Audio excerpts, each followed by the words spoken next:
tardes tengan todos ustedes. Bienvenidos a esta charla con la maestra Marta Sandoval Villegas. El día de hoy vamos a seguir platicando donde dejamos la conversación el día de ayer, que es la formación de la identidad mexicana. Nos vamos moviendo a lo largo del tiempo a través de estas ponencias. Comenzamos pues antes de la caída de Tenochtitlán, después revisamos un poco la, la conquista y nos fuimos moviendo hacia el periodo virreinal y hacia la zona también de Yucatán con los mayas.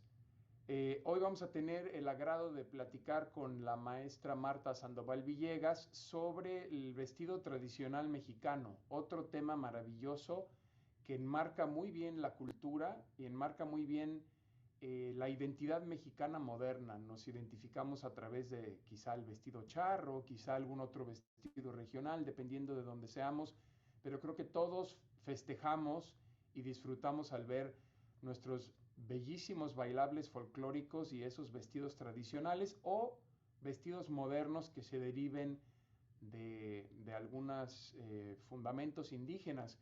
Entonces el día de hoy tenemos la presencia de la maestra Marta. Ella es candidata a doctora y maestra en Historia del Arte por la Facultad de Filosofía y Letras de la UNAM, licenciada en Diseño y Mercadotecnia en Modas por la Universidad Casablanca.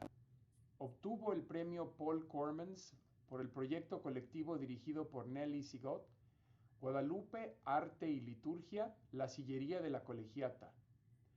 Fue coordinadora del Museo de la Mujer de México entre el 2018 y el 2019. Es autora de diversos artículos de arte virreinal e historia de la indumentaria y la moda. Además, imparte cursos en los programas de maestría y especialidad del posgrado en Historia del Arte en la UNAM y también en la maestría Global Fashion Management de la Universidad Centro y en la licenciatura en Diseño de Indumentaria y Moda en el ITESO, Universidad Jesuita de Guadalajara. Asimismo, la maestra es miembro fundador del Seminario de Estudios de Indumentaria y Modas en México, SEIM, adscrito al Instituto de Investigaciones Estéticas de la UNAM desde el 2015 y al presente. Es un verdadero placer tener a la doctora Marta, quien nos va a hablar sobre la evolución de la moda en México, en esta charla denominada La identidad masculina mexicana a través del vestido histórico de México y las aportaciones indígenas al mismo. A nombre del Consulado General de México en Sacramento, es un honor darles la bienvenida a ustedes y a la maestra Marta, a quien les cedo la palabra. Maestra Marta, bienvenida. Muchas gracias, Juan Carlos. Un gusto de verdad estar aquí. Un placer de verdad que me hayan invitado, sobre todo en el contexto en el que estamos, ¿no? Estamos festejando esta mexicanidad a través de esta celebración de la resistencia indígena. Y el año pasado platiqué con ustedes sobre traje femenino y creo que es justo ahora abordar el traje masculino, que cuando uno aborda estudios de indumentaria o de moda, pareciera que los ojos siempre se van hacia el tema femenino y creo que también es importante poner los puntos en lo que toca a la otra mitad de la población, que son los hombres, ¿no? Entonces, por eso esta ocasión vamos a hablar sobre indumentaria, identidad, y creo que es algo que pues nos vamos a sentir identificados. Pues nosotros encantados de escuchar sobre eso y adelante. Al final platicamos un rato sobre esto justamente de la belleza de los dos diferentes tipos de trajes, el masculino y el femenino. Y le haremos Así llegar es. las preguntas y los comentarios del público con mucho gusto. Muchas gracias. Voy a compartir mi presentación. Por favor. Muy bien. Eh, pues se le dio en llamar a esta presentación la identidad masculina mexicana a través del vestido histórico de México y las aportaciones indígenas al mismo. La verdad es que el título es muy amplio y pareciera que vamos a tratar todo. Eh, y al final decidí acotarlo solo a lo indígena y ver un poco el desarrollo del vestuario indígena en este largo periodo histórico de los 500 años, ¿no? Evidentemente, yo soy especialista en el periodo virreinal, y haré mayor énfasis en estos 300 años de dominio hispano para ver qué está ocurriendo a partir de ese encuentro entre españoles y los indígenas que vivían en lo que era Mesoamérica y ver, ¿no? ¿Qué ocurrió en materia de traje de los indígenas varones de esta parte del mundo, ¿no? Eh, Vamos a ver. Esta es mi portada. Ahorita explicaré más adelante esa imagen. Me pareció bellísima y bueno, creo que hay que entender un poco el contexto para apreciar en lo que vale la belleza que tiene. Eh, Parece que no estoy... Ah, sí, ahí está. Lo primero que voy a tratar de exaltar es el valor de identidad que proporcionan los trajes, los vestidos. El ser humano se viste desde tiempos inmemoriales y muy pronto el traje comenzó a identificar distintos localidades, distintos pueblos. Y ese es un valor que nunca ha perdido. Si bien es cierto que ahora con la moda occidental se vuelve internacional y de pronto uno puede vestir de la misma manera como se viste en México o en cualquier otra grande capital del mundo, ¿no? Pero aún hay ciertos trajes que siguen conservando este valor de identidad, ¿no? Y a ese es al que voy a referirme el día de hoy, ¿vale? Es un valor comunicativo y voy a tratar de plantear esto como si fuera una clase y por eso me voy a permitir poner esta imagen. Yo aquí tengo tres fotografías y me gustaría preguntarles si pudiéramos identificar a dónde corresponden cada uno de estos personajes ahí ilustrados o representados, ¿no?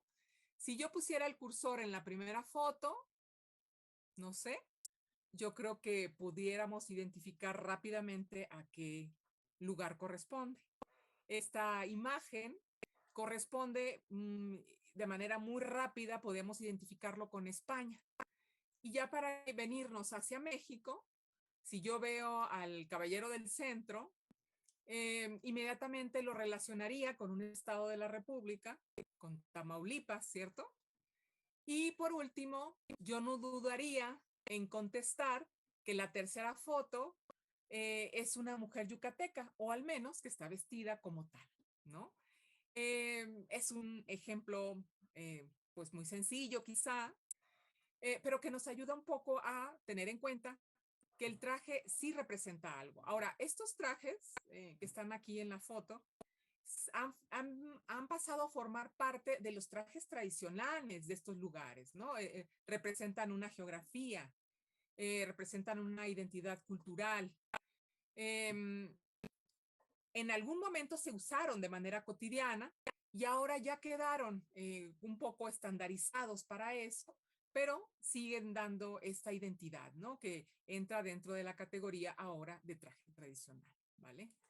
Pero hay que tomar en cuenta que estos trajes sí que se utilizaron en algún momento dado por un crecido número de personas y durante un tiempo determinado, ¿vale?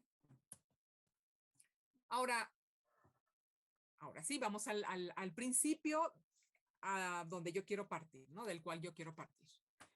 En Mesoamérica, en lo que toca a traje masculino, pues la generalidad de los hombres vestían así, ¿no? Va a haber categorías, tipologías, más número de prendas. De hecho, el traje masculino en el mundo mesoamericano, prehispánico, tiene más prendas o más variedad de prendas que el femenino. Pero es común a la mayoría de los pueblos mesoamericanos el maxtla, que es el braguero con el que se cubre el sexo, y la tilma o capa. Digamos que esas son las dos prendas básicas, ¿no?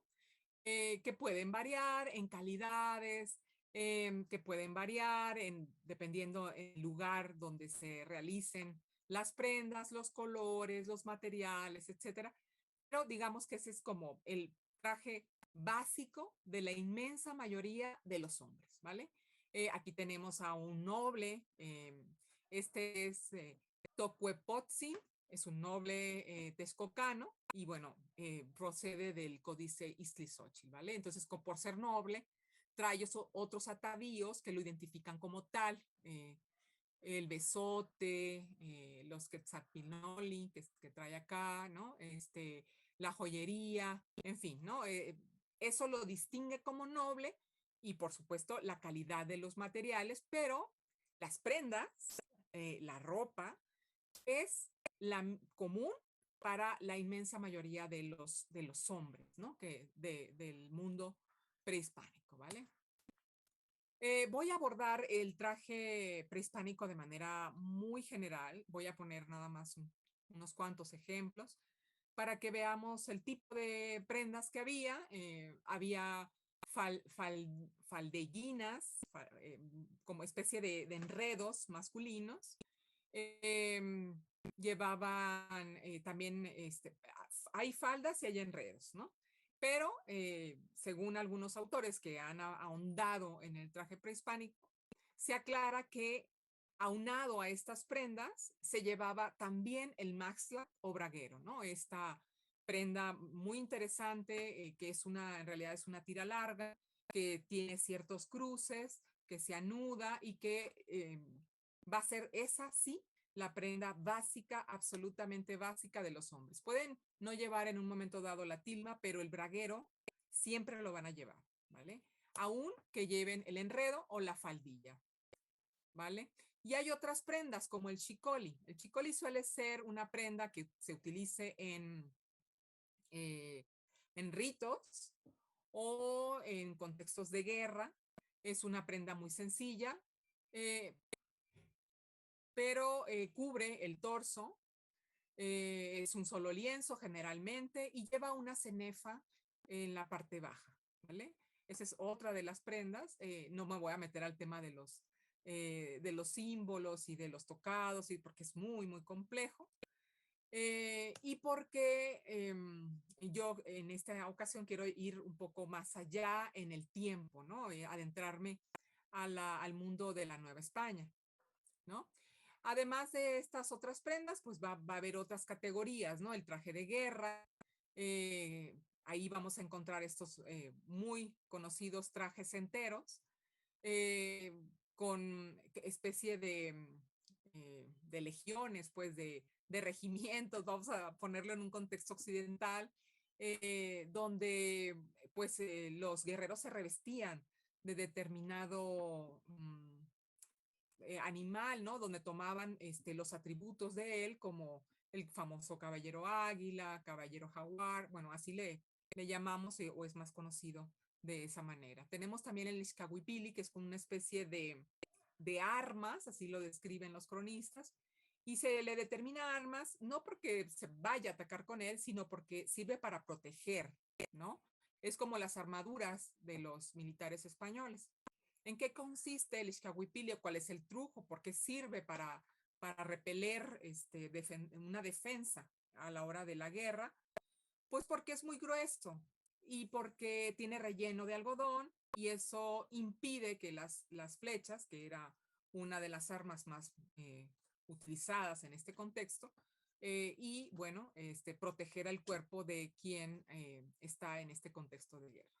Otro de los trajes eh, con una especialidad es el traje de juego de pelota. Y entonces casi todas las culturas mesoamericanas, o buena parte de ellas, van a tener el juego de pelota y por supuesto que los jugadores van a tener estos trajes especiales para este contexto, ¿vale? Y bueno, el traje de los nobles, que un poco ya lo veíamos, ¿vale? Eh, Ahora, estamos viendo un poco muy de pasada, los trajes de origen mesoamericano, prehispánico. Y eso es lo que los españoles encontrarán cuando llegan a estas tierras. Eh, sin, sin mayores, ellos sin mayor contexto, al ver a estos señores, considerarán o se referirán a ellos en distintas ocasiones como que están desnudos. Por supuesto que no lo están. Eh, la indumentaria consiste no solo en ropa que uno se pueda colocar sobre el cuerpo, sino en la serie de atavíos que uno pueda vestir, ¿no? Incluso puede ser la, las escarificaciones, los tatuajes, la pintura corporal. Eso ya se considera también indumentaria, ¿no? Ya una persona que trae cualquiera de estos ya no está desnudo, ¿no? Cuanti más una cultura como la que se encontraron los españoles o las diversas culturas que se encontraron, donde llevaban una serie de prendas, una serie de, voy a decir una palabra que a lo mejor no es del todo correcta, de accesorios o complementos del traje, creo que es más correcto, y que demuestran una cultura y un avance tecnológico y un avance estético, cultural, etcétera, ¿no? Todos esos valores están depositados en la indumentaria, ¿no? Sin embargo, yo puse estas dos fotos como para que veamos que en ambas culturas pues va a haber un concepto del cuerpo muy diferente, ¿no? El contexto español es un contexto profundamente adscrito al catolicismo, en donde la mayor parte del cuerpo está vedada, ¿no? Hay una serie de conceptos morales a los que los buenos cristianos tienen que atender, en tanto que la concepción del cuerpo en Mesoamérica es distinta, ¿no? Se muestra buen porcentaje de la piel, el sexo suele ir cubierto la mayor parte de las veces, eh, pero buena parte de la piel se ve, ¿no? Y eso va a causar algunas manifestaciones que podemos todavía encontrar en crónicas por escrito. Y por supuesto, la idea de que a estos neófitos en la fe habría que educarlos también en la nueva concepción del cuerpo que vendrían a imponerles, ¿no? Especialmente van a atender o a dedicarse a cubrir el cuerpo masculino. Y esto pues tiene que ver con que en muchas partes de Mesoamérica, sobre todo en el centro de México, el huipil era bastante, y cito palabras de la época, decente porque cubría el torso femenino, en tanto que el masculino, en la inmensa mayoría de los pueblos, pues no, ¿no? Se observa mucha piel, ¿vale? Entonces, ¿qué va a ocurrir con los hombres? Eh, a diferencia del caso femenino, donde el huipil va a adaptarse, hay lugares donde el huipil era muy escotado, pues el escote se subirá. Hay lugares donde el huipil iba abierto por los costados, se ordenará cerrarlo. Hay lugares donde no se usa huipil, porque ahí la prenda básica de las mujeres era el cueit o enredo, y entonces se ordenará vestir el huipil, y así, a como vaya avanzando la evangelización, curiosamente las mujeres van a comenzar a cubrirse con prendas de origen mesoamericano, pero comenzarán a vestirse con estas prendas. Ahora, para el caso masculino, se impondrá la camisa de origen europeo, ¿no? A diferencia del caso femenino, donde simplemente se adapta prendas que ellas ya usaban, en el caso masculino se imponen la camisa europea y una prenda para la parte baja del cuerpo, de la cintura hacia abajo. y será una prenda bifurcada, es decir, una prenda que entre por ambas piernas, ¿no? Eh, Son los famosos calzones o zaragüeyes, podemos encontrar los dos términos, pero son estos que vemos aquí, ¿no? Son como una suerte de falda pantalón amplios, por llamarlo de alguna manera y que podamos entendernos. Y entonces estas dos eran las prendas básicas, calzones aragüeyes, camisa española y conservarán la tilma o capa anudada que ellos ya empleaban en el época anterior al contacto hispano, ¿vale? Entonces, de manera general, podemos decir que los hombres adoptarán o se les impondrá ese tipo de vestuario. Ahora, cuando yo he leído esto, que no es que demasiada gente haya hablado sobre el asunto, pero sí hay algunos escritores que se pueden citar, que han hablado de esta adopción, ¿no? De estas prendas. Eh, pero se habla como si fuera el mundo indígena una masa homogénea, y no lo es. Si bien pronto los indígenas comenzarán a identificarse ellos mismos con este tipo de vestuario, a medida que avancen los años, hay que decir que no todos los indígenas eran iguales y tampoco los indígenas de todos lados se pueden categorizar de la misma manera, ¿no? Entonces, dentro de este enorme espacio cultural que fue Mesoamérica, pues entonces también hay una variedad de culturas que adoptarán el traje de diversas formas, ¿vale? Antes de continuar con eso, me gustaría que viéramos este cuadro, pues, es una fabulosa obra que ha sido atribuida por Nelly Sigó a José Juárez, eh, que registra un evento que ocurrió, según cuenta la historia o la tradición, eh, cuando se inaugura la primera ermita de la Virgen de Guadalupe. Recordemos que en la historia de las apariciones, la cuarta aparición, que es cuando se devela el ayate de Juan Diego y se ve estampada la Virgen de Guadalupe, ocurrió en la casa del obispo, ¿no? Y una vez que estuvo terminada la ermita, la Virgen se llevó en solemne procesión, que podemos ver en este cuadro.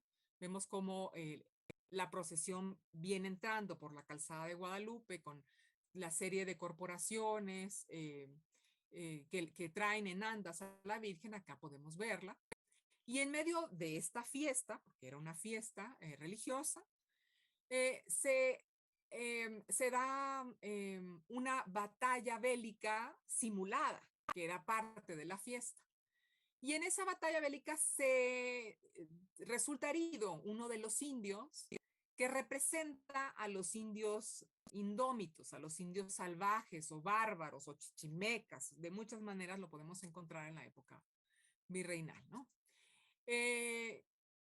Y demuestra, perdón, dos tiempos, ¿no? Una es la procesión donde ocurre el incidente y otra es cuando toman a ese indio herido, dicen que estaba muerto, lo llevan al altar de la Virgen y al sacarle la flecha, el indio revive, ¿no? Entonces esta obra representa dos cosas, el traslado de la Virgen a su primera ermita y el primer milagro, la resurrección de este indio que participaba en esta guerra simulada en medio de la fiesta, ¿no? Pero nos da la oportunidad esta obra de ver distintas categorías de indígenas, ¿no? Por un lado tenemos a los que representan, sabemos por la historia de este cuadro, que representaban a los indios salvajes, ¿no? Con plumas, con arco y flecha, ¿no? Aquellos que no estaban cristianizados. Y por otro lado vemos a un grupo de indígenas de la tierra que están efectuando lo que se llamaba en la época virreinal el mitote, ¿no? Son estas danzas en el que participan, esta es una danza de guerra, participan estas legiones, estos caballeros y algún que otro noble en esta representación. Y tenemos aquí a los que tañen el huehuet, etcétera, ¿no? Y bueno, podemos ver estos otros indígenas que bailan en honor a la Virgen y otros que son señores, que son nobles, que están aquí, ¿no? Esta obra representa la mitad de la obra, el exterior de la ermita, y la otra mitad el interior de ella, ¿no? Entonces estos nobles, por estar, consideramos que son nobles por estar dentro del templo, nos muestran una bella tilma, ¿no? Es decir, que a pesar de ser nobles, siguen utilizando algunos de los aspectos del momento antes de la llegada de los españoles, ¿vale? Entonces, en esta obra podemos ver, digamos, un resumen de ciertas categorías de indios que van a pervivir, que van a convivir en un mismo espacio, en este caso la ermita de Guadalupe, porque vamos a tener algunos indios no nobles, sino más iguales, como el caso el Tameme que está aquí cargando el teponaztle, o los indios nobles que vemos acá, o los que forman parte de la fiesta, y en un lugar privilegiado podemos ver representados a Juan Diego y a su tío Bernardino, ¿no? En fin, los hombres, incluso los indígenas, vestirán de manera distinta de acuerdo al lugar que ocupen en la sociedad y también de acuerdo al lugar en el que vivan, porque la identidad va de eso.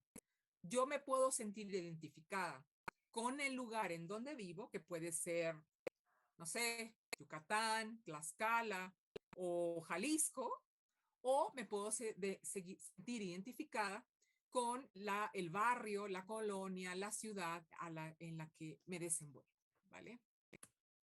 Aquí hay un detalle para que veamos un poco lo que les vengo diciendo. En medio de tanta gente pueden un poco perderse este mitote que está siendo ejecutado en círculo, ¿no? Aquí lo podemos ver muy poco. Y es simplemente esta parte de la explicación que, bueno, ya les di. Aquí tengo otra obra que también es muy interesante. De esta no puse la obra completa, pero les cuento que se trata de la fiesta por desposorio de indios. Es un biombo maravilloso que debe de andar en la segunda mitad del siglo XVII y que representa precisamente eso, ¿no? Una unión de indios y el resto de lo que se ejecuta en medio de este biombo parece ser la fiesta llevada a cabo por el pueblo en ocasión de este matrimonio. Este detalle que puse se puede observar igualmente distintos tipos de indígenas y por eso es que la puse. Vemos acá un indígena que parece ser un indígena común, ¿no? Acá tenemos a otros que según lo que yo entiendo, parece que representan a las personas que llevan el pulque. No creo que venga mucho al caso decir por qué pienso eso, pero bueno, hay que decir también que forma parte de mi tesis de maestría. A lo mejor ahí estaría más bien la respuesta. Y tenemos a los que ejecutan alguno de las suertes o de los juegos que están en torno a esta fiesta, ¿no? Tenemos aquí al que toca, no es la guitarra, es la vihuela. Y acá al fondo vemos una pareja yo diría, de nobles o de caciques indígenas, ¿no?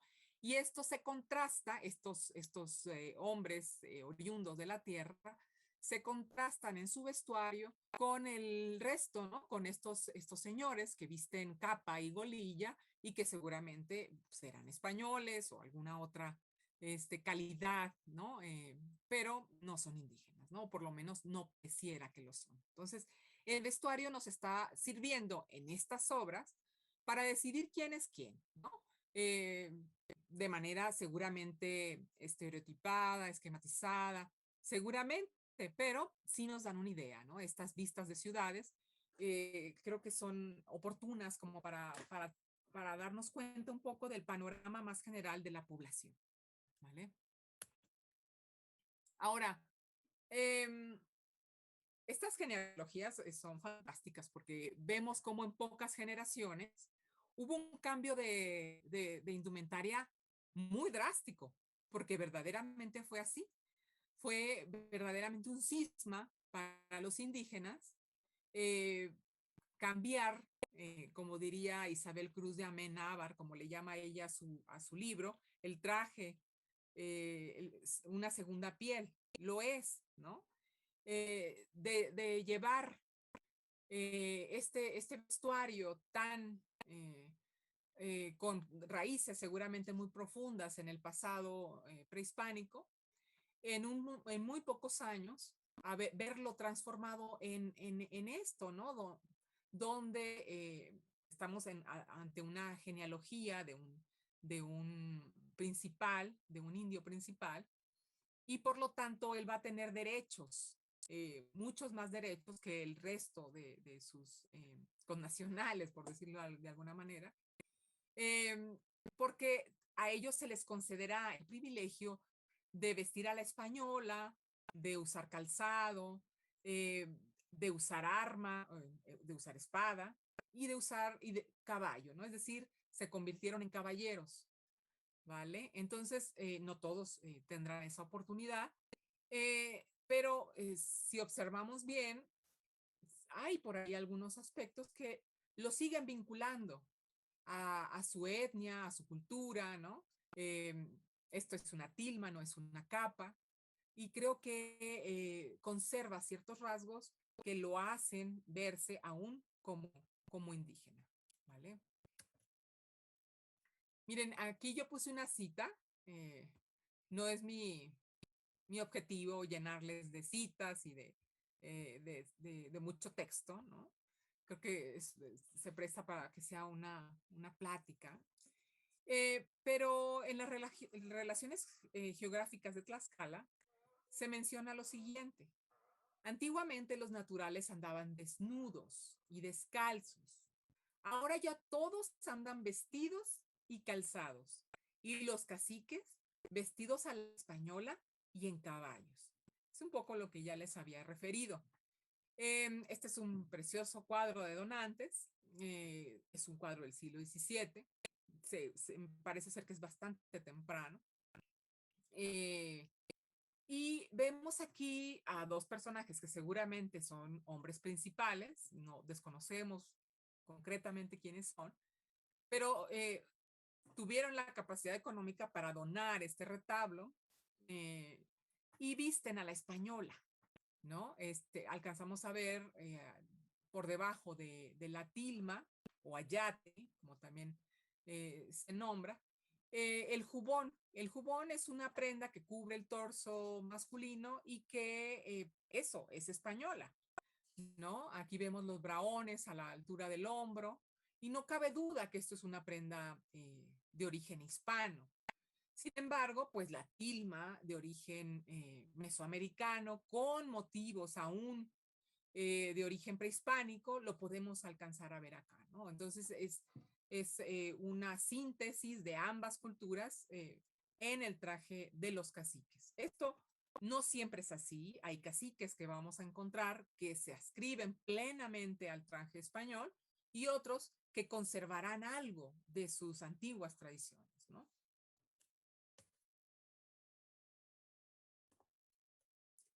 Miren, cuando les decía que pues en este universo indígena no todos son iguales, eh, pues yo creo que la categoría, no sé si menos tomada en cuenta eh, o menos considerada, no lo sé, o,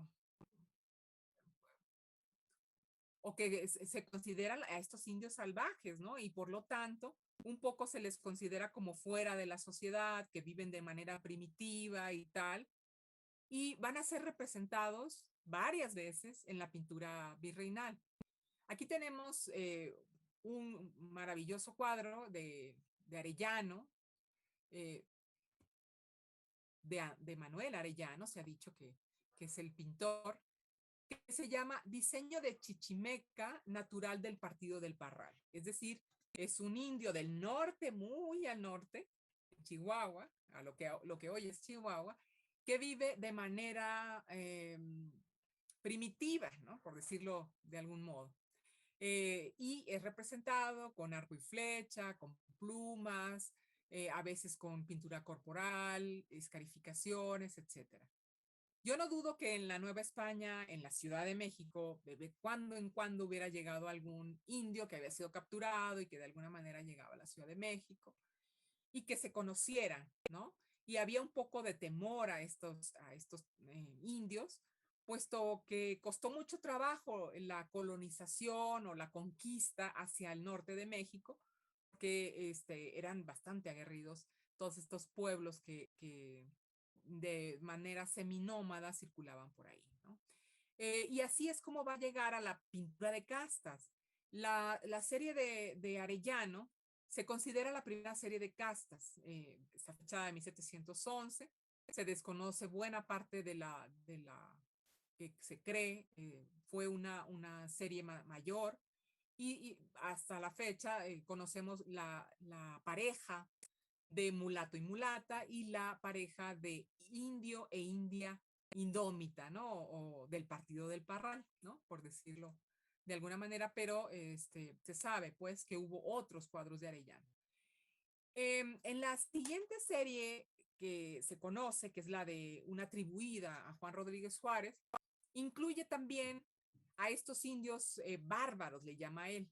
Ya le cambió el mote, Arellano le llama tichimecas, Rodríguez Juárez le llama bárbaros, y encontraremos otros nombres a lo largo de todo el género de castas, porque casi siempre hay una representación de estos indios, ¿no? Se forman parte del ideario que se tiene de esta parte de la población, ¿no? Y está estereotipado con ciertas características de vestuario que los definen y que los identifican. Seguramente hay mucha de imaginación aquí. Y otra, habrán tomado nota de más o menos cómo vestían a través de las descripciones o de estas capturas que se hacían y que llegaban hasta los tribunales de la Ciudad de México. ¿Vale? El género de castas, estamos acostumbrados a pensarlo como la mezclas, ¿no? Las mezclas de las distintas razas que circularon en la Nueva España. Pero no siempre se representan mezclas de razas, ¿no? Lo vemos en los primeros cuadros, como el caso de Arellano, que representa parejas de la misma, del mismo grupo étnico. Y también lo podemos ver en estas parejas de esta serie que está atribuida a Juan Rodríguez Juárez, donde hace algunas obras, como la que veíamos de los indios bárbaros, o de estas parejas de indios mexicanos o de indios otomites, ¿no? ¿Qué no iba a hablar yo de vestuario y por qué estoy diciendo esto? Pues nada, como para reforzar la idea de que no todos los indios son iguales, ni que la gente sabía que había distintos tipos de indígenas y que se vestían diferente, ¿no? En esta obra, en esta serie de 1700, más o menos 1725, se quiere reforzar eso, ¿no? Se les representa ligeramente diferente en posturas y en acciones distintas también, ¿no? Como en vocaciones o oficios distintos, ¿vale? Y luego tenemos otro de Luis Berrueco, también este es temprano, de la primera mitad del siglo XVIII, donde de nuevo nos indica que estos son una generación de indios. Ya no nos aclara si son otomíes o mexicanos, refiriéndose a que son del centro de México, y ya nos está dando podemos aquí sí ver de manera muy clara cómo es el vestuario, y vemos pues una camisa larga, estos calzones o zaragüeyes muy amplios que cubren la rodilla y no más, la tilma o el ayate y un cinturón, ¿vale? Sombrero. Y en el siglo XVIII los indígenas pues van a utilizar estas guadejas, ¿no? Que cubren el rostro de los indios para vincularlos como indios tributarios, ¿vale? Entonces, esto va a ser, digamos, el, eh, el vestuario más genérico de los indios del siglo XVIII al menos, ¿no? Y vemos poco también del periodo virreinal en general, ¿vale? Sin embargo, si uno se pone a buscar con lupa en la pintura virreinal, vamos a encontrar algunas variaciones, ¿no? Digamos que todo va un poco con el mismo número de prendas o quizá variaciones discretas, pero por ejemplo aquí en la cartela no se ve mucho, pero dice indio, trae unos pantalones cortos, eso no es raro, también los españoles los usaban, le llamaban calzones y llegaban hasta por debajo de la rodilla, y luego una especie de camisa con listada, ¿no? Y vamos a encontrar que la ropa de un solo color blanca será utilizada mucho por los indios del virreinato, pero también vamos a encontrar de pronto un uso muy divulgado, muy extenso, de telas listadas, como vamos a ver más adelante. Y curiosamente aquí comenzamos a ver que este indio trae un calzón abierto por los lados, a semejanza de los españoles, y debajo lleva un calzón interior, ¿no? Hago énfasis en esto porque lo vamos a seguir viendo más adelante, ¿vale? En este caso lleva medias y zapatos, que no era lo más común. Seguramente en este caso es algún indio con cierto estatus, ¿vale? Esta obra que se llama Labores Masculinas y que forma parte de otro precioso cuadro que se llama Labores Femeninas y que se encuentra en el templo de Santa Inés Zacatelco, en Tlaxcala, que fue publicado por un proyecto importante del Instituto de Investigaciones Estéticas, que estuvo comandado por la doctora Vargas Lugo, Elisa Vargas Lugo. Eh, Podemos ver a los hombres trabajando, los hombres de campo, con un traje cotidiano, ¿no? Y aquí podemos ver y reforzar la idea, pues, de estas telas listadas, donde llevan una camisa con mangas, este cinturón y estos pantalones cortos, ¿no? O calzones. Eh, la tela listada lo vamos a encontrar más o menos recurrentemente en la pintura. Eh, Efectivamente era una tela popular y que se conseguía fácilmente porque las tecnologías para realizar telas, si uno piensa en un telar, cuando se monta el telar, se pone un travesaño y se pone la urdimbre, que es la primera serie de hilos que se va a colocar. Se puede colocar una serie de un color, enseguida o de otro, y así vamos a formar las listas, por lo menos las verticales. Y es un estampado, no es un estampado, son motivos, una tela con alguna figura, pues, sencilla de realizar en telares, en los antiguos telares estos de madera. Incluso pueden llegar a realizarse de manera bastante sencilla en los telares de cintura, ¿no? Entonces, no es raro encontrar de manera muy recurrente estos camisas listadas, ¿vale? Incluso, bueno, el rebozo es listado y tiene que ver también con esta tecnología que se tenía, tanto la que se va a conservar del mundo mesoamericano, que es el telar de cintura, como después la adopción que harán de los telares de pedal, ¿vale? Y hablando de rebozo, aquí está la imagen que yo puse como portada y que ahora les voy a indicar de qué se trata, ¿no? Esta representa a un indio de Ozumba, dice, cuyo oficio es el vender paños de rebozo, ¿no? Tanto él como los rebozos que vende, pues son listados, ¿no? Y un poco reforzando esta idea, esta ilustración forma parte de un texto que realizó Joaquín Antonio de Basaraz, Origen y Estado Presente de los Mexicanos y Filipinos. Es un texto, un manuscrito, que encontró la historiadora Ilona Katziu y que después publicó a manera de libro, y bueno, gracias a eso ahora podemos verlo y traerlo pues a, al estudio también de la indumentaria, entre otros muchos aspectos que toca este texto, ¿no? Este libro, Basaraz lo firma en 1763, entonces ya vamos avanzados, digamos, en el siglo XVIII, y vemos cómo el traje indígena sigue siendo un traje sencillo, pero en esta parte estamos hablando de indígenas comunes, de los indígenas más iguales, pues, que tienen pocos recursos y que han adquirido finalmente una identidad de grupo, ¿vale?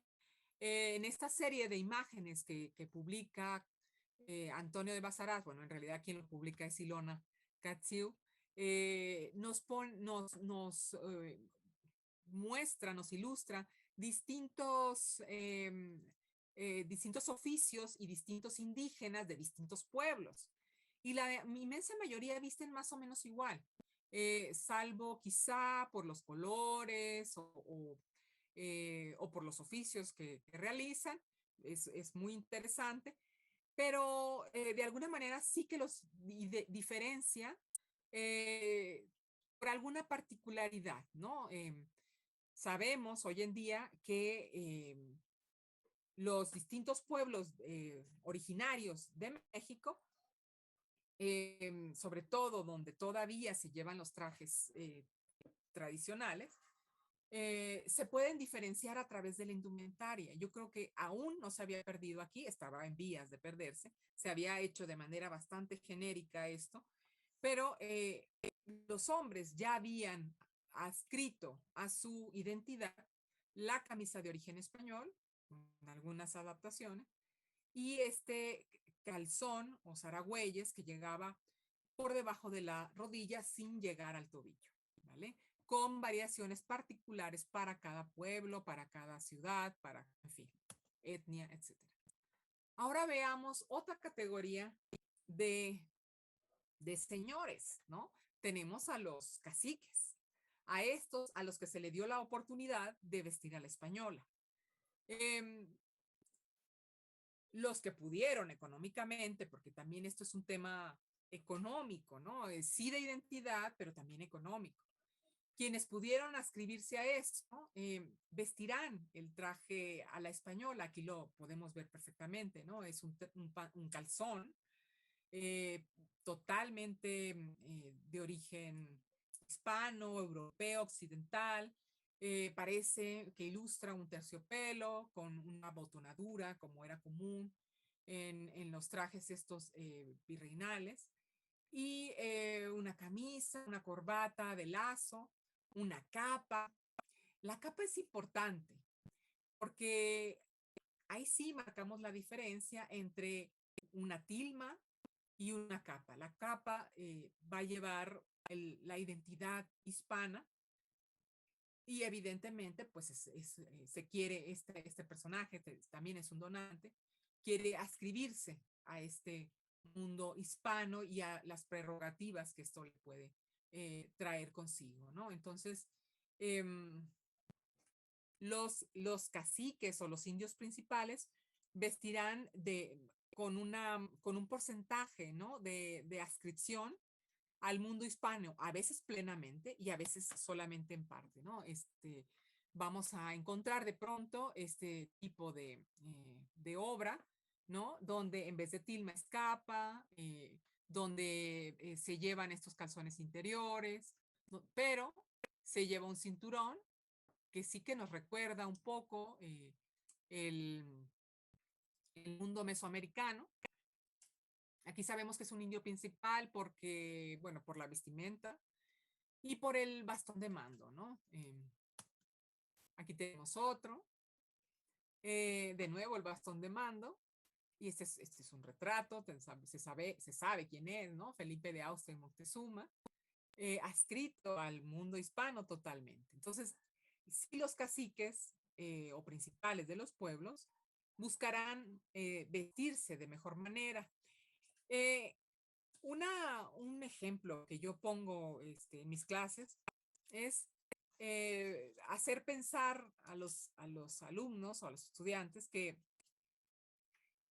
cuando se alcanza cierta posición económica eh, que no se tenía antes, lo más rápido para comunicar al resto, porque la indumentaria se trata también de eso, es un fuerte vínculo comunicativo, comuni comunicar al resto que se ha alcanzado otro estatus. Y la indumentaria es el paso más rápido para ello. Hay otros factores, por supuesto, ¿no? Está la misma casa, el palacio, el carruaje, el número de sirvientes, ¿no? Pero una manera eficaz y rápida para hacerlo es la indumentaria. Van a llegar nobles al siglo XVIII diciéndose nobles, pero empobrecidos, ¿no? Y esos, de alguna manera, estarán imposibilitados de seguir las modas españolas a pesar de que en el siglo XVI se les otorgara esa licencia para vestir a la española. También hay que recordar que en el siglo XVIII poco se seguían estas reglas, yo diría que eh, son para un primer momento, después se sigan por costumbre y de pronto quien tenga dinero se vestirá como pueda, ¿no? Siempre y cuando se vincule, ¿no? Identitariamente con un grupo, ¿no? Eso es lo que he querido exaltar, remarcar aquí. Aquí tenemos un ejemplo más. Ese es también del templo de Zacatelco en Tlaxcala. Eh, Se nota pues que es un indio principal. Tenemos aquí el bastón de mando, trae el cofrecito con el dinero, vemos el pantalón interior, trae medias, ¿no? En fin, va mucho más elegante que el otro indio que tenemos acá, que es un albañil y está determinado aquí por la leyenda, ¿no? Entonces, esta obra ya es tardía, es de 1816. Fíjense que curiosamente yo pude ver este cuadro in situ alguna vez que por alguna razón, que no contaré aquí, fui a dar al templo de Santa Anita en Iztacalco. Inmediatamente al entrar a la sacristía, bueno, pues me impactó este cuadro y dije, bueno, este sí que es un indio cacique, es un indio donante. La otra parte del cuadro no la puse, pero tiene una Virgen de Guadalupe en lo alto, pues, a manera de retablo, de cuadro, perdón. Y él está a mitad de camino entre algunas prendas españolas y otras que nos recuerdan su etnia, ¿no? Su adscripción indígena.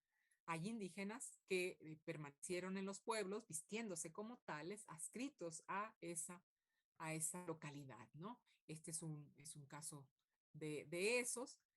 Y quise ponerlo porque si bien ya es 1816, seguía siendo virreinato, no se había consumado la independencia, pero también es porque la indumentaria tradicional va sufriendo cambios también, ¿no? Eh, si bien no son drásticos, el ritmo de los cambios en el traje tradicional es mucho más pausado que el ritmo de moda, podemos advertir ciertos cambios. Y a mí me recuerdan fenómenos del siglo XIX que serán posteriores, ¿no? Ya propiamente de la nación mexicana, de la República Mexicana, y no ya de la Nueva España, ¿no? Entonces creo que este es como un cuadro bisagra que nos permite ver cómo es que estaban algunos indígenas a estas alturas del siglo XIX, ¿no? Cómo vestían. Y me voy un poco atrás, me voy otra vez al cuadro de labores femeninas que se ha fechado hacia 1760 por una de las leyendas que viene en este cuadro, ¿no? Donde se dice cuándo se realizaron estas acciones, etc. Eh, porque vemos a este fiscal, así referido en la cartela, vestido con este pantalón de tela sólida, de color, con un pantalón interior, eh, con un sombrero, pero bueno, casi todos los hombres usaban sombrero, con una suerte de jorongo, con un paño en el cuello que le cubre parte de la barbilla. Y esta figura a mí ya me recuerda a un fenómeno del siglo XIX, que son los chinacos. Solo me la recuerda. No estoy tan segura que este personaje, nombrado aquí fiscal, sea un indio como tal, aunque la mayoría de los personajes que se ven en esta obra, en estas obras, eh, son indígenas, ¿vale? Aparece por ahí el cura, a lo mejor este pudiera no ser un indígena, pero sí que me llama la atención por el parecido que tiene, el número de prendas que lleva al chinaco, ¿vale? No sé si ustedes hayan oído hablar de los chinacos. A lo mejor sí, a lo mejor no. Esta imagen representa a dos personajes muy estudiados, muy conocidos, que identifican a los mexicanos por alguna razón que ahorita les diré. Por un lado están las chinas, ¿no? Y por otro lado está el chinaco. En mucha bibliografía se dice que el traje de charro mexicano tiene su origen o basa muchos de sus principios en este personaje, en el chinaco, que no es otro más que un personaje ya mestizo, eh, de pueblo, en México, y que tiene ciertas características que uno puede seguir en las crónicas de la primera parte del siglo XIX, que tiene ciertas características que lo hacen definirlo como tal. Es muy apasionante también el tema de las chinas, pero por el momento lo dejaré.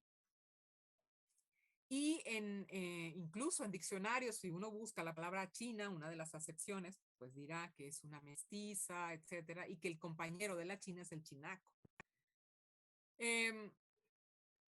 Vamos a ver. La mayoría de las fuentes indican que es el antecedente del charro, como les decía. Simplemente es un nombre de pueblo, ya un mestizo, pero donde se considera que en ellos hay una fuerte o no fuerte o lejana, pero que hay en ellos sangre negra, ¿no? Que hay un antecedente por ahí mezclado ya, ¿no? De raza indígena, pero que son personas que son diestros, buenos para cabalgar, pues. Tienen una vocación en la ganadería, han aprendido suertes con la riata, etcétera, ¿no? Y que curiosamente se indica que en la Guerra de Independencia se caracterizaron por su fiereza. Me parece que si ellos ya dominaban el asunto de cabalgar, de montar, de saber de caballos y todo esto les daba un plus, digamos, ¿no?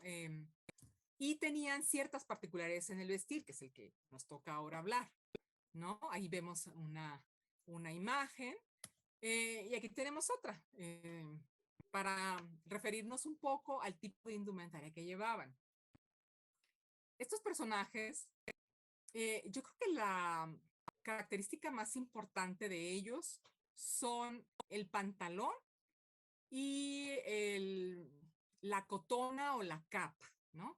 Eh, el, la, la, el pantalón no es un pantalón en sí, sino dos, podríamos decirlo, porque llevan pantalón interior y una calzonera de cuero. Y esto tiene una razón muy lógica, porque la calzonera de cuero sirve como para amortiguar, sirve para montar más cómodamente. Y esta calzonera se abotona por los costados externos de la pierna, ¿no? Aquí alcanzamos a ver una especie de jareta a la altura de la rodilla que cierra esta calzonera de piel, ¿no? Y alcanzamos a ver, por supuesto, la parte baja de este calzón interior, que normalmente era de algodón, ¿vale? Y por otro lado, pues el chinaco usará una camisa de origen europeo, pues de algodón, y llevará esta cotona, que es como un jorongo, que le servirá para, si anda en una cabalgata larga, protegerse de las inclemencias del sol, de la lluvia, quizá, del frío. Entonces va a ser característica de ellos. Por supuesto, la espada, el látigo, que lo identifiquen como persona que maneja caballos, el sombrero de 4 pedradas. No estoy segura si puse un ejemplo de sombrero de 4 pedradas, pero bueno, déjenme ver. Sí. El sombrero de 4 pedradas es aquel que lleva en la copa 4 hundimientos, ¿vale? Ese es el que se indica para el sombrero de chinaco. Pero si nosotros vamos a un museo donde tengan sombreros antiguos y hay unos que están definidos como sombreros de chinacos, encontraremos que muchos de ellos no necesariamente son así, ¿vale? Pero bueno, en la descripción de los chinacos está esta característica de sombrero de 4 pedradas. Y llevarán botas de gamuza y normalmente también espuelas, ¿no? Entonces, esta vinculación que se hace de los chinacos con el manejo de los caballos, de alguna manera será retomada después por los charros mexicanos, ¿vale? ¿Y por qué doy este salto? Sí, la verdad es que de pronto damos saltos mortales en pláticas así cortas de una hora, pero vemos en el traje de algunos caciques que ellos ya utilizaban este sobre pantalón y luego un pantalón interior que se abrochaba por la parte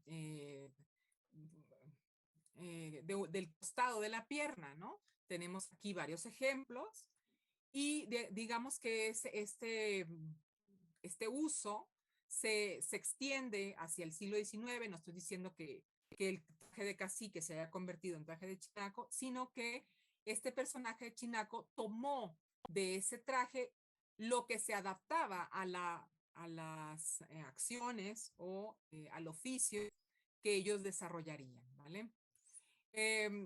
Sin embargo, este es un pantalón largo y eso es lo curioso, que a finales del siglo XVIII, algunos militares, sobre todo después de la Revolución Francesa, van a comenzar a utilizar pantalones largos. Acuérdense que antes de la Revolución Francesa eran pantalones cortos los que utilizaban la mayoría de los hombres. Estos chinacos comenzarán, igual que esos militares de pantalón largo, a utilizarlo también de pantalón largo, y creo que tiene que ver con el hecho de montar, ¿vale? Entonces, estos serán, digamos, del pueblo, los primeros que utilicen pantalón largo, ¿vale? Además de los militares. Y curiosamente, estos militares a los que me refiero son corporaciones militares todavía de la Nueva España que estaban en lugares muy alejados, ¿no? En lugares como, no sé, el norte, en Zacatecas o, en fin, Guanajuato. Ahorita no recuerdo exactamente el primer regimiento que me encontré que se ordena el uso de pantalón largo, pero una vez el primero empezaron a adaptar el pantalón largo más regimientos militares, ¿vale? Bueno, aquí están algunos de los sombreros estos de chinaco y no necesariamente tienen las 4 pedradas, ¿no? No es aún un sombrero de charro. Y luego me encontré esta imagen que se llama Chinaco paseando por Chapultepec, ¿no? Entonces vemos a este chinaco, muy elegante, seguramente le llaman chinaco porque viste con este pantalón de cuero, monta a caballo y lo hace de manera muy digna. La verdad es que este es muy elegante. Y ahí estamos, no sé exactamente la fecha de esta imagen, pero estamos más avanzados en el tiempo. No dije que el primer chinaco que mostré es de Carnevel. Esto debe ser de la segunda mitad del 19. Y vemos algunos bordados, mucha gallardía, una corbata ahí, parece de lazo, ¿no? Y vemos cómo también estos trajes tradicionales que se usan en determinada época tienen algunas variaciones o un desarrollo, ¿no? Ahora, en el siglo XIX, ya dije yo que, bueno, pues sí, los chinacos no son necesariamente indios, se ha dicho muchas veces que en realidad son más bien mestizos, pero los que siguen viviendo en comunidades indígenas o que se siguen ascribiendo como indios, seguirán utilizando un pantalón corto. En algunos casos utilizarán estas camisas que son como suerte de jorongos, perdón. Y así lo vamos a encontrar, por ejemplo, en las litografías de Linati, ¿no? Este es un indio que extrae el aguamiel del maguey para el pulque. Y hay así otras representaciones en distintas publicaciones. Esta es la de Nebel, que son originarios estos indios de Papantla. Ahí vemos el volador. También utilizando pantalones cortos en el siglo XIX, ¿vale? Eh, y en el siglo XIX, ya en la época de Don Porfirio, eh, hay pues un movimiento por higienizar las ciudades, por civilizar o modernizar, para no decir civilizar, modernizar a las personas. Y a los indios se les va a ordenar utilizar pantalón largo. ¿Por qué? Pues porque llevar el pantalón corto había comenzado a querer decir o a querer identificar a los indios, ¿vale? Y en este régimen que pretendía la modernidad del país, considera que eso ya no es, ya no está bien, que hay que promover el uso del pantalón decente, que es el pantalón largo, y bueno, se va a promocionar pues que los indios alarguen el pantalón de manta, porque se les va a querer seguir viendo como indios, es decir, la separación a través de la imagen corporal, esa se mantiene. Y por ejemplo, a la fiesta del centenario, se prohíben en los distintos sucesos que hubo para los festejos de esta fiesta, que los indios vayan a las conmemoraciones, especialmente las que fueron en las calles, que vayan con los pantalones cortos. Si van, habrían de ir como gente decente vestidos con pantalón largo, ¿vale? ¿Qué puedo rescatar del traje indígena y qué se conserva de ese traje primigenio, de las primeras imágenes que vimos en el traje actual? Pues muchas cosas, sobre todo en los pueblos que aún conservan su traje original, se conservan muchos bordados, su iconografía, los motivos que tienen una fuerte tradición siguen ahí.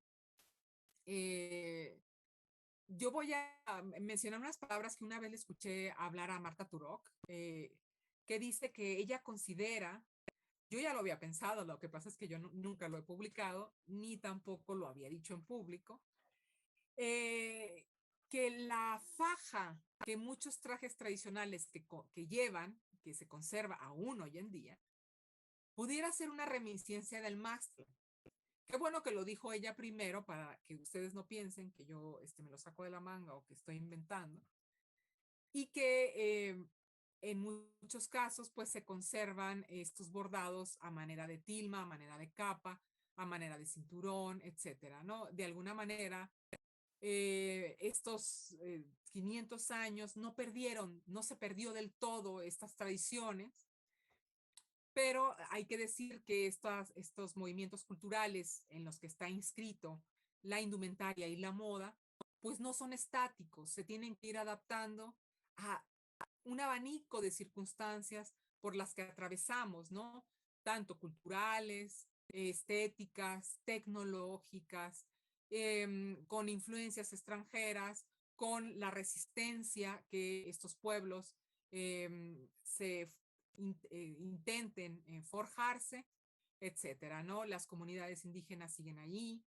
Y bueno, estamos ahorita en un punto en el que pues es necesario eh, promocionar que las técnicas no se pierdan en la medida de lo posible, que se promuevan los trabajos de las indígenas, que muchos se sacrifican en los telares de cintura o al momento de bordar, que son trajes que por un lado les dan identidad a ellas, generalmente son mujeres, pero cada vez más hay hombres en estos trabajos textiles.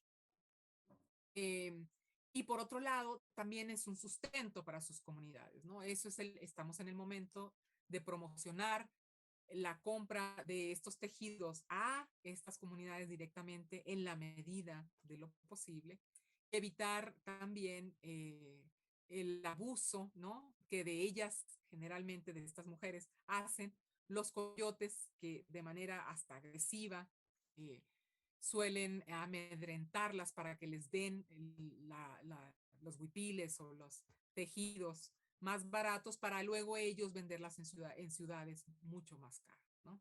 Con eso termino la plática. No sé si hay preguntas por ahí, supongo que sí. Hola, ¿qué Un tal? momento.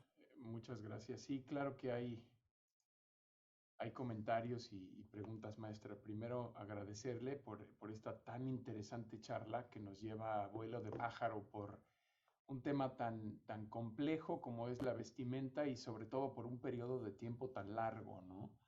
Que como dice me llamó la atención, saltos mortales, le llamó esos saltos al futuro, ¿no?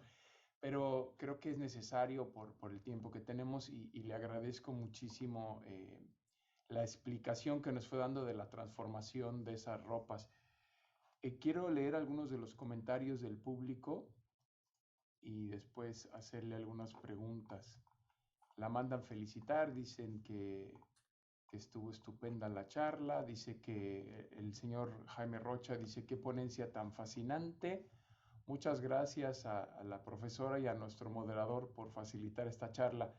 Tengo una pregunta y creo que de alguna forma se tocó durante la charla esta pregunta, pero dice, ¿qué papel tiene el color en la indumentaria indígena mexicana?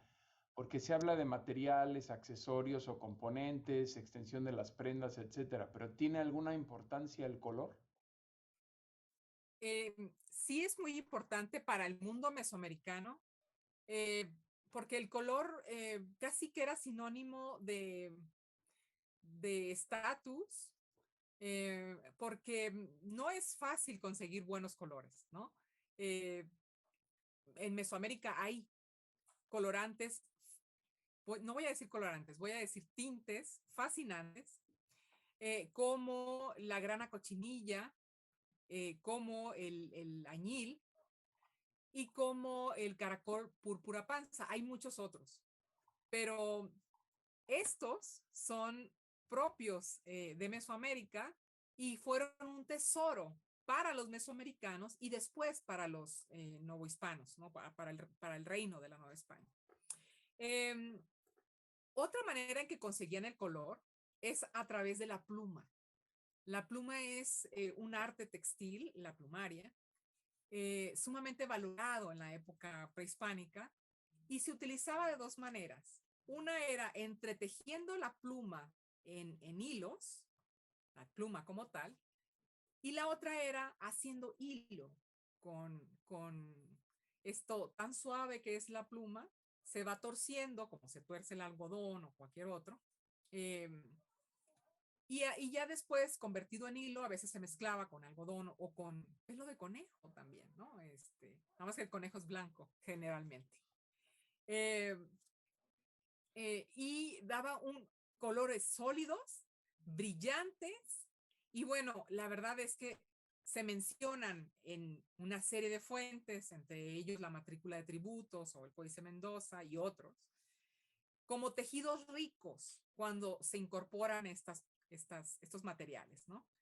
Eh, Va a ser importante para distinguirse como noble. Cuando nosotros vemos algún noble en los códices, generalmente van llenos de color, en tanto que el pueblo suele vestir de manera con colores crudos, ¿no? Cuando vemos, pensemos, no sé, en las películas mexicanas, la verdad es que había puesto algunas fotos del cine mexicano, pero al final las quité porque dije, ya es mucho y son estos sartos mortales que de pronto no me siento muy cómoda con ellos. Pero pensemos en los indios del cine mexicano, o sea, el estereotipo de los indios en el cine mexicano. Y lo que se nos viene a la mente es esta masa homogénea de hombres vestidos de manta, ¿no? En color crudo. Y es, bueno, porque es la tela más barata. Eso es, o sea, están cubriendo una necesidad hasta donde sus posibilidades le alcanzan. Yo no hablé de los indígenas y de la protesta que se hace de ellos porque andan desnudos, ya no en la época del contacto, sino ya en el siglo XVIII. Andan desnudos porque no tienen para comprarse una tilma nueva. Y podemos verlos, sobre todo en las listas de ciudades, vestidos en harapos, ¿no? Ya es un fenómeno de empobrecimiento donde la tela es cara. Nosotros estamos acostumbrados ahora que la tela en realidad es barata.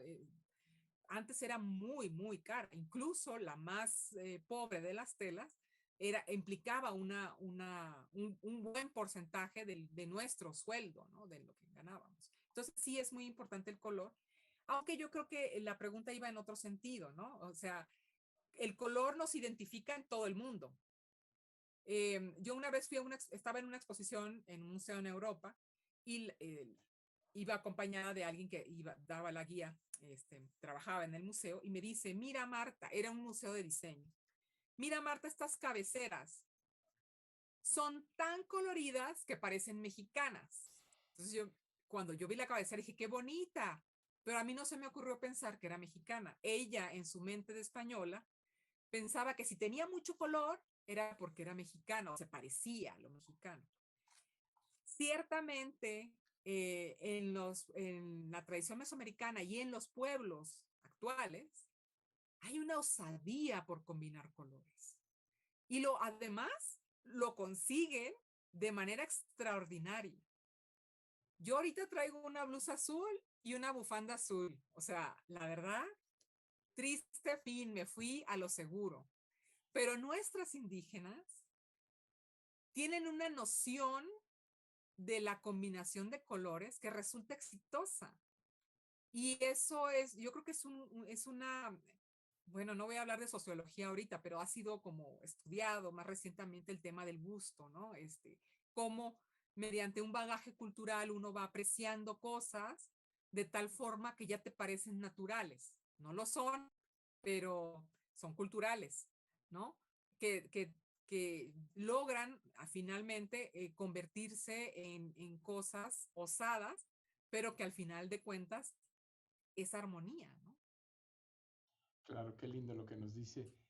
Hay más comentarios. Miguel Ángel nos dice, muy interesante, muchas gracias, maestra Marta. El doctor Eric nos dice, precioso tema y muy bien expuesto, muchas felicidades. Y creo que tiene toda la razón. Estuvo muy bien expuesto, muy claro. Y es un tema que da para muchísimo esta conversación. Por eso nos encanta invitarla y le agradezco de verdad el año pasado, ahora que nos haya hablado primero del vestido femenino y ahora masculino, porque es un tema en el que hay muy poco saber, el cambio de la moda a lo largo del tiempo en la historia mexicana y por eso es fabuloso contar con sus conocimientos. Rocío Merrill nos dice, gracias maestra Sandoval, una presentación muy interesante, aprendí muchas cosas que no sabía. Mencionó usted al pintor Manuel Arellano. Ujú. ¿Tiene información acerca de su rama familiar? ¿De qué parte del país fue él? Le pregunto porque mi apellido es Arellano. Mi padre fue de la región de Zacatecas. Nuevamente, muchas gracias. pues no sé, a lo mejor habrá que indagar, imagino un poco en el abolengo del señor Manuel Arellano. Pues es sumamente interesante porque Manuel Arellano no es un pintor espontáneo, es uno de los grandes pintores de la Nueva España, y es hijo de otro gran pintor, José Arellano, que, a ver si no me equivoco. Son padre e hijo. Y yo por ahí alguna vez hice un artículo, no lo publiqué, lo hice más bien para una clase de la maestría. Algún día lo remozaré para publicarlo, pero la especialista en Arellano es mi querida Mirta Isurralde. Eh, Mirta hizo una tesis de doctorados sobre otras cosas, pero donde el eje conductor fue este pintor. Y bueno, su tesis está en TESIUNAM, entonces a lo mejor ella exploró un poco más sobre la familia, pero estos pintores trabajaron en la Ciudad de México a finales del siglo XVII y principios del XVIII. Perfecto. Pues habrá que contactar a la tesis de quién, ¿cómo dice que se llama? Mirta Sí, Mirta Isurralde. Isurralde. Es una tesis, es un doctorado en Historia del Arte, en Filosofía y Letras en la UNAM. Perfecto. Quisiera abusar un poquito de su gran conocimiento, nada más preguntarle, en la charla que nos dio el año pasado hizo muy bien la diferenciación y me parece para el público que quizá no la conoce, yo tampoco la conocía hasta que la escuché, pero sí me parece que aclararía, ¿podría darnos una muy breve explicación de cuál es la diferencia entre el vestido, o que le llama usted el vestido de moda y el vestido tradicional? Porque aquí comenzamos en este seguimiento de cómo fue transformándose de la cuestión indígena el vestido a la usanza española y después dentro de ese mismo europeizarse había distintos estilos, ¿no? Unos más ricos, otros más pobres, y acabamos con la cuestión chicana que nos fue llevando al charro, ¿no? De ahí podríamos conectar directamente pues con el vestido del charro moderno, el mariachi, el típico, ¿no? Aunque ya es mucho más estilizado todavía, pero de ahí viene. Pero en ese andar es muy fácil perderse en lo que es moda y en lo que es un vestido tradicional, ¿no? Porque podríamos decir, de acuerdo a la charla que tuvimos el año pasado, que donde comenzó usted fue el vestido tradicional hoy, ¿no? Y sin embargo, lo que creo yo que la mayoría del público que verá esta charla, incluido yo, podemos pensar son esos bellos y coloridos vestidos del folclore mexicano, de las danzas tradicionales, regionales, ¿no? De diferentes partes, como empezó también con las fotografías que nos puso, no sé, Veracruz, inmediatamente identificamos ese color blanco, bello, vestido, en Chiapas las flores de colores, etcétera, ¿no? Jalisco, cada región.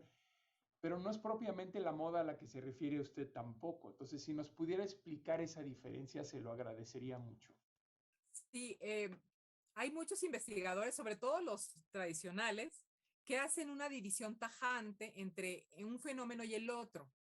Eh, se dice que la moda es este fenómeno moderno que surgió en Occidente, en Europa, algunos dan hasta fechas, dicen que es en el siglo XIV, y bueno, dependiendo del autor, dirá otro siglo, y que se ascribe al capitalismo, a la burguesía, y que tiene un objetivo concreto, cambiar.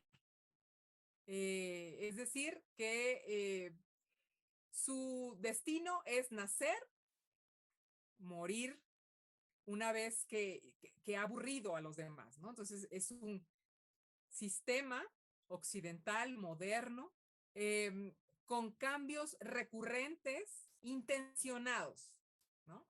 Una vez que aburren, es porque ya hay otra moda que está encima de ella. Esa es la explicación más general, ¿no? Y el traje tradicional eh, radica la distinción en el cambio pausado que tiene, ¿no? Si pensamos en un charro, que vemos en, en las películas de cine de los años 40, pues en realidad no ha cambiado mucho, ¿no? Ese es un traje tradicional. Sin embargo, ha habido ahora una polémica que dice que en los trajes tradicionales también hay moda, que tiene otro ritmo, pero que también dentro de esos trajes tradicionales hay moda. Y lo dicen porque hay cambio, pero no es solo el cambio lo que los hace partícipes de este fenómeno, sino el gusto y el uso que hace un grupo crecido de estas variaciones, ¿no? Eh, Recuerdo que una compañera me contó que tejedoras de Michoacán le decían que sí había moda, que porque cuando su mamá hacía los rebozos, les ponía mucho rojo, por decir algo, la verdad es que no recuerdo exactamente el ejemplo, pero que ahora a ellas les gusta usar mucho el morado y que ahora muchas de ellas usan una amplia gama de morados y que los rapacejos ya no los tejen de ese modo, sino de otro, porque el gusto ha cambiado y digamos que esa nueva estética ha gustado y entre un número crecido de mujeres lo están usando así. Entonces, es un concepto que se está moviendo, sobre todo ahora con estos estudios de coloniales, ¿no? Que por qué solo la moda occidental es moda y por qué no puede haber moda en los pueblos originarios. Eh, pues habría que verlo con cuidado, pero esa es la distinción más grande. La moda occidental cambia muy rápido, el traje tradicional cambia, pero lo hace de manera muy lenta. De hecho, Lipovetsky dice que solo cambia cuando hay un cisma. Bueno, no es solo, sino que cambia muy abruptamente cuando hay un cisma. Pero luego, pasado el cisma, se estabiliza el ritmo a como estaba antes, ¿no? El cisma en este caso sería la conquista. Claro. Fue un verdadero cisma para los pueblos mesoamericanos. Sí, inclusive yo me reía al principio de la charla cuando presentaba esa pintura en donde estaba el chichimeca con el arco y a un lado habían otros, había un niño con su arco que parecía un cupido, el pobre niño ya de 5 años de edad o algo así, pero ya tiraba del arco ahí, ¿no? Entonces, eso mismo es una forma, una moda de representación pictórica, ¿no? O sea, que Sí. va cambiando a lo largo del tiempo. Es interesante. Eh, nos preguntaba también Jaime Rocha hace rato que si nos puede decir algo con relación a si es una noción moderna el asociar un color con un género. O sea, eso Sí, no sé, el rosa y las niñas sí. o el azul o no sé, ¿no? O lo de la posición social creo que sí quedó, más que el color, creo que quedó vertido en la parte de la charla donde habló de la clase de las telas, ¿no? Que utilizaban y los componentes enriquecían, pero ¿qué nos puede decir sobre eso de que sí es... No, bueno, esas son invenciones mucho más recientes. En los 300 años de virreinato, no se depositó el rosa solo para mujeres y el azul solo para hombres, de ninguna manera. En alguna documento de estos que de pronto saca uno de archivo, vienen las descripciones de los trajes que están testando, por decir, es que el traje era muy caro y entonces formaba parte de los bienes que se heredaban. Y por ahí decía un traje así y así, de terciopelo con botones tal, rosa. Y era un traje de hombre. Dije yo, lo leí bien. Y es ahí donde uno empieza, bueno, no, a lo mejor un día hablamos sobre algo sobre traje de la colonia para que veamos los trajes de los señores, sobre todo de los ricos, de las sedas totalmente llenas de flores y colorido de todo tipo que usaban los hombres, que a lo mejor hoy en día algunos hombres no se lo pondrían, ¿no? Y por ejemplo, el azul también era un color muy utilizado por mujeres. Alguna vez hice un trabajito sobre colores que me había encontrado por ahí y no estaba esta limitante. ¿Cuándo surge? Francamente, no tengo muy claro cuándo. Lo tenemos muy asumido en la cultura actual Y bueno, es otro de los estereotipos que estamos intentando deshacernos de él, ¿no? No todo lo rosa debe ser de niñas, ni todo lo azul de hombres. Por supuesto. En las fotografías que veíamos que casi todos los hombres usaban sombrero, y en algunas, creo que no lo vimos en esta presentación, pero en algunas usaban una especie de sombrero con pluma también los españoles, ¿no? Sí. Entonces a mí me llamó la atención y le quería preguntar si el copili desapareció por completo, ¿no? Porque ya no vi a ninguno de los indígenas utilizando esos plumajes típicos de la época, como por ejemplo ahora que le llamamos el famoso penacho de Moctezuma, ¿no? Desapareció el copili, ¿no? Entonces, eso sería también una imposición porque se veía como mal Mira, habido. lo tenía en el tintero esa parte y al final de cuentas se me fue, pero efectivamente en el traje cotidiano, y bueno, en el traje de todos los días y también en el traje de pues, alguna reunión o evento, se va a desaparecer los penachos, los copilis, todas estas insignias, pero va a haber un espacio donde tengan cabida y va a ser en la danza. Eh, las fotos que yo puse al principio para explicar un poco lo de la identidad son fotos de danza, la mayoría de ellas. Las danzas en la Nueva España y todavía hoy, en estas danzas, por ejemplo, en el atrio de la Basílica de Guadalupe, de pronto llegan estos famosos concheros, ¿no? O en el Zócalo de la Ciudad de México y siguen utilizándolo. Algunos más como para el turismo que otros, que no me oigan hay para todo, ¿no? Lo que pasa es Sí, que sí. de pronto pasa uno por ahí y unos sí están muy entregados a lo que están bailando y otros están tomándose la foto con los turistas, ¿no? Hay de todo, me imagino. Pero en los pueblos sí hay una tradición ritual que se conserva y una casi obligación por celebrar en el Día del Santo tal fiesta y tal danza con los trajes adaptados, ¿no? Se consiguen de distintas maneras, pero que conservan algunos plumas, algunos se visten de jaguares, ¿no? Hacen luchas, pelean ahí con espadas. Tienen, la verdad es que estudiar danzas es muy, muy lindo. Yo lo hice un poco, pero realmente lo toqué un poco para la tesis de maestría. Y es de verdad fascinante cómo hay muchas cosas que se conservan y como los españoles no entendían, lo permitieron, ¿no? Por ejemplo, el juego del volador, que le llaman así juego, era un rito. Claro. Lo prohíben en el primer momento y ya para finales del siglo XVI, siglo XVII, se vuelve a admitir, pero como espectáculo. Sin embargo, curiosamente, el juego de volador aparece en los biombos donde se están festejando bodas. Y una de las hipótesis del juego del volador, de los voladores de Papantla, como los conocemos ahora, es la fertilidad, ¿no? Entonces, no me extraña que estén en un contexto de boda.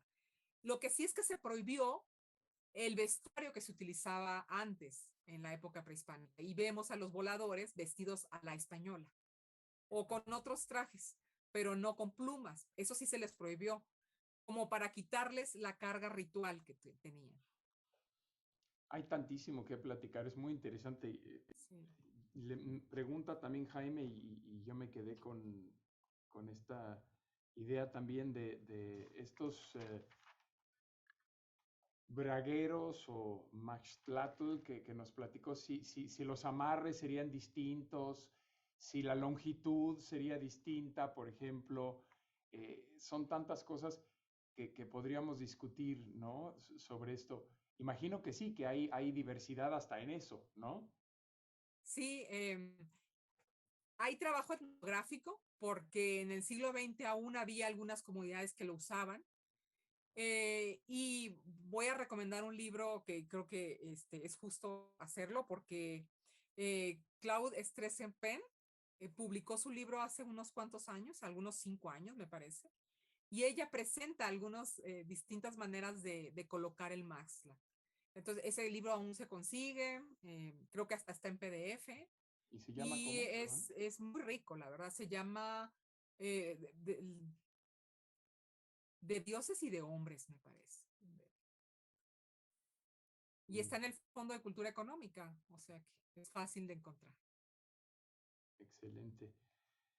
Pues la verdad, esto que platicaba de las danzas es otro tema también muy interesante y la vestimenta alrededor de ellas, porque platicando con la maestra Basanta, directora artística del ballet folclórico, también es difícil encontrar danzas puras indígenas porque fueron prohibidas por los españoles y aquellas que sobrevivieron, sobrevivieron de alguna forma una de dos, o a través del mestizaje con la combinación de movimientos de otro tipo de danzas Sí. posteriores, o porque no se entendieron, ¿no? Una de ellas que platica, y es curioso, el estado de Morelos, por mencionar nada más uno, tiene a los chinelos, por un lado, que usan la máscara que es típicamente europea, y por el otro lado los tehuanes, que se visten como leopardos, ¿no?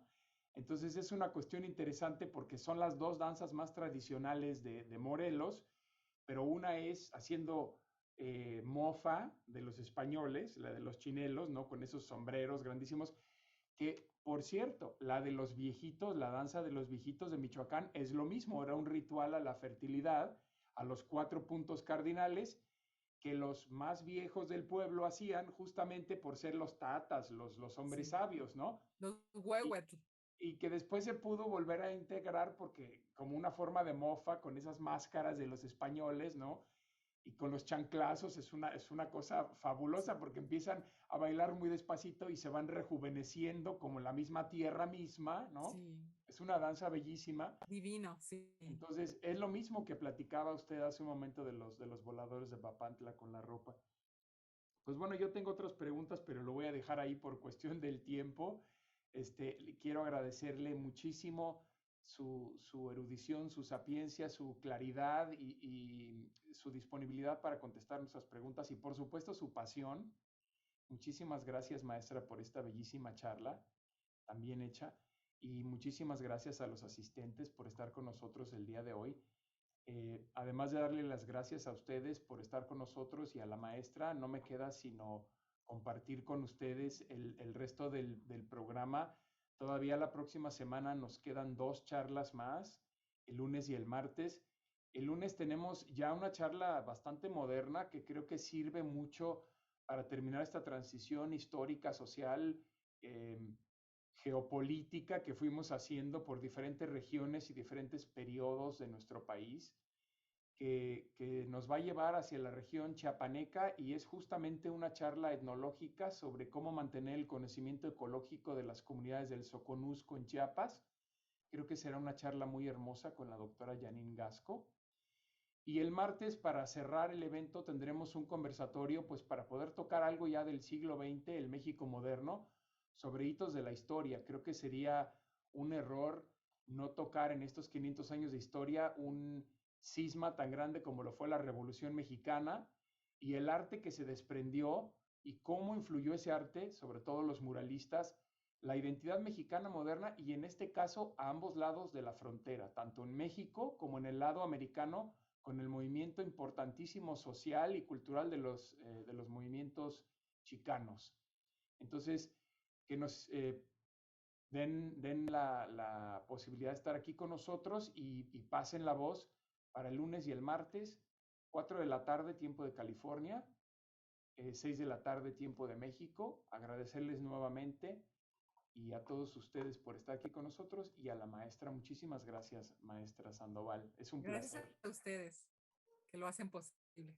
Hasta pronto y nos vemos Hasta el luego. lunes. Que estén todos muy bien. Gracias. Gracias. Feliz fin de Hasta semana. luego.